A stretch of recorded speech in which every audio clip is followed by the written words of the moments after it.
નમસ્કાર, સ્વાગત છે આપનું રાજકોટ પર। જોઈએ આજના મુખ્ય સમાચાર।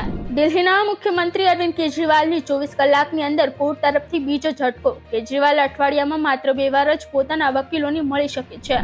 22 એપ્રિલે રાજકોટમાં જંગી જનસભા સંબોધી શકે છે વડાપ્રધાન નરેન્દ્ર મોદી। રૂપાલા વિરોધ શાંત કરવા પહેલી સભા રાજકોટમાં થાય તેવી સંભાવના। રાજકોટ 42 ડિગ્રી સાથે રાજ્યનું હોટ સિટી બન્યું। 8 શહેરોનું તાપમાન 40 ડિગ્રીથી વધુ નોંધાયું। ગુજરાતમાં 13 થી 15 એપ્રિલ કમોસમી વરસાદની આગાહી। જામનગરના જામ સાહેબનો વધુ એક પત્ર સામે આવ્યો।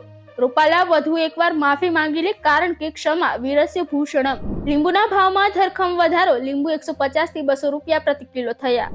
ધોરણ 10 અને 12નું પરિણામ એપ્રિલના અંતમાં જાહેર થશે। પેપર ચકાસણીની કામગીરી આજે થઈ પૂર્ણ। અમેરિકન રાજદૂતે કહ્યું, ભવિષ્ય જોવું હોય તો ભારત આવો, અહીં રહેવું સૌભાગ્યની વાત છે। રામ મંદિરમાં 1.5 ક્વિન્ટલના રામચરિતમાનસની સ્થાપના, જેમાં 1000 પાના અને કિંમત 5 કરોડ। તારીખ 28 માર્ચથી 8 એપ્રિલ દરમિયાન મનપાની દબાણ હટાવ શાખા દ્વારા કુલ 39 રેકડી, કેબિન અને 1090 બોર્ડ બેનરો જપ્ત કરાયા, તેમજ 3,13,050 નો વહીવટી ચાર્જ વસૂલ કરવામાં આવ્યો।